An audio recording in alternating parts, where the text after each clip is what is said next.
Olá, boa noite. Boa noite para você. O plenário do Supremo Tribunal Federal começou a julgar nesta quarta-feira uma ação direta de inconstitucionalidade contra o mecanismo da Lei das Eleições que permite as chamadas doações ocultas a candidatos. A Carla Lucena acompanhou e ao vivo tem as informações para a gente. Boa noite, Carla.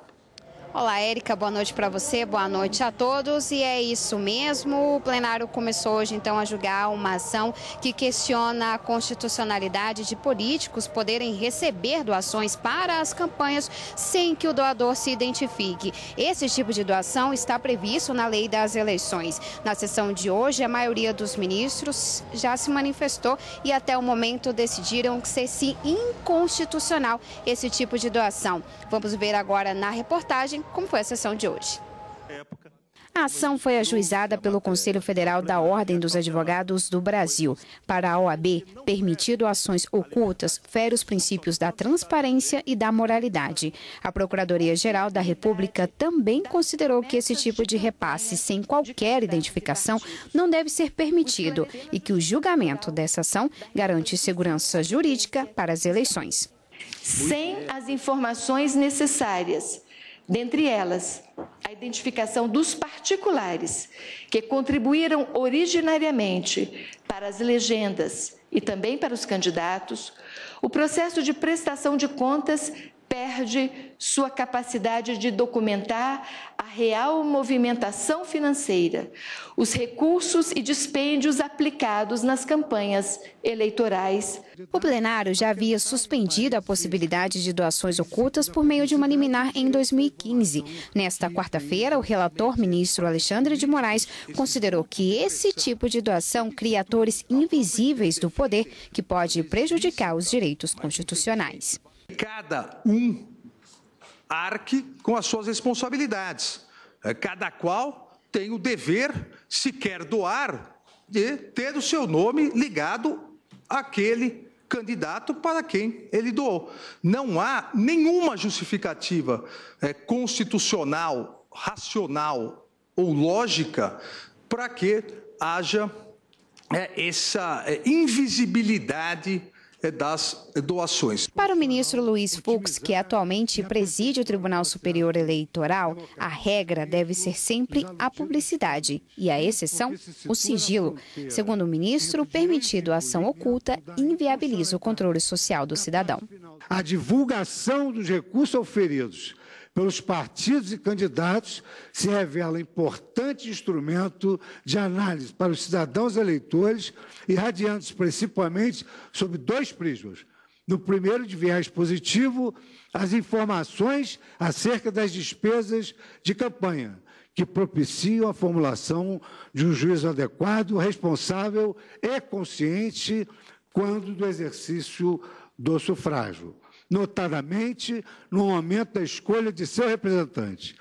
E no segundo, de viés negativo, possibilita que os eleitores possam censurar, por intermédio do voto, aqueles candidatos que eticamente estejam em dissonância com os valores que ele, cidadão, considera como cardeais. A maioria dos ministros já acompanhou o relator para retirar da lei eleitoral o trecho que coloca como possíveis doações sem identificação do doador.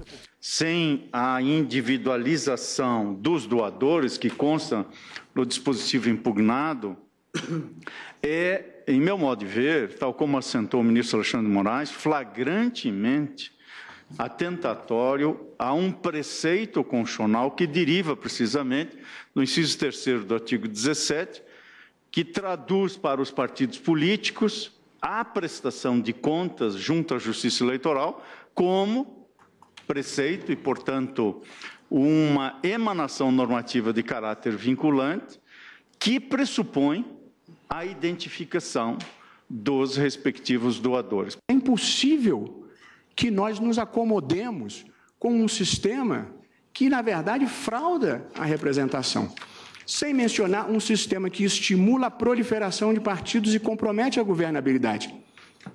Qualquer presidente da República é refém da negociação fisiológica de 35 partidos, quando não de 513 deputados e 81 senadores. É imprescindível o registro nas prestações de contas da individualização dos doadores nos valores transferidos pelos partidos políticos aos candidatos, como uma exigência de transparência.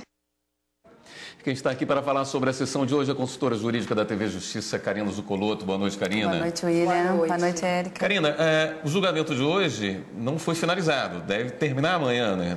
O que deve acontecer, mas já tem maioria formada. Exatamente, William.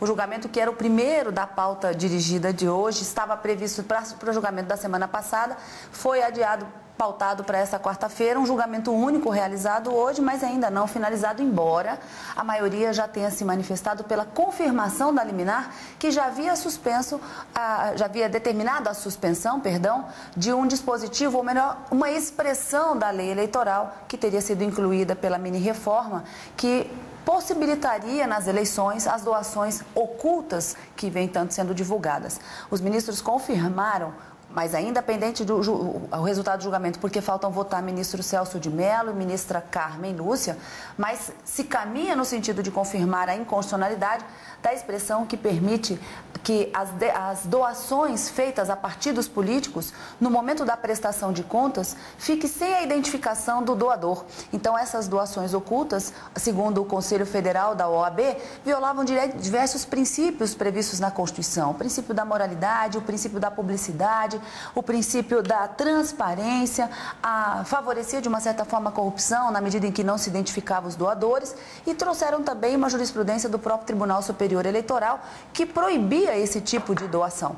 E nesse sentido, os ministros que já votaram hoje, como você disse, William, já formaram uma maioria, embora o julgamento ainda não esteja encerrado, caminham no sentido de afastar qualquer tipo de possibilidade de, em campanhas eleitorais, as doações serem feitas de forma secreta. É preciso que haja a identificação, até para que o próprio eleitor possa, como o mesmo ministro Luiz Fux disse, censurar o candidato no momento de votar e efetivar lá os seus direitos políticos. Então, um julgamento iniciado, julgamento único na sessão plenária desta tarde, com a promessa de continuidade logo no início da sessão plenária da quinta-feira, amanhã, com o retorno do voto do ministro Celso de Mello e ministra Carmen Lúcia. E, Karina, uma outra ação foi incluída, um outro tema foi incluído aí na sessão de amanhã, não é? Havia uma pauta dirigida, Érica, já publicada previamente pela ministra Carmen Lúcia, mas hoje, logo no início da sessão plenária, ela anunciou que um habeas corpus em que se pretende discutir novamente o início da execução da pena quando houver uma confirmação em segundo grau da sentença penal condenatória, estaria pautado também para a sessão plenária da quinta-feira. Então, a grande expectativa é de que haja a finalização do julgamento dessa ação direta de inconstitucionalidade e, em seguida, o chamamento ou apregoamento desse habeas corpus com a possibilidade dessa discussão. Temos que aguardar qual será a dinâmica do julgamento a ser realizado amanhã no plenário do Supremo. Ok, Karina, obrigado. Obrigada. Eu que agradeço.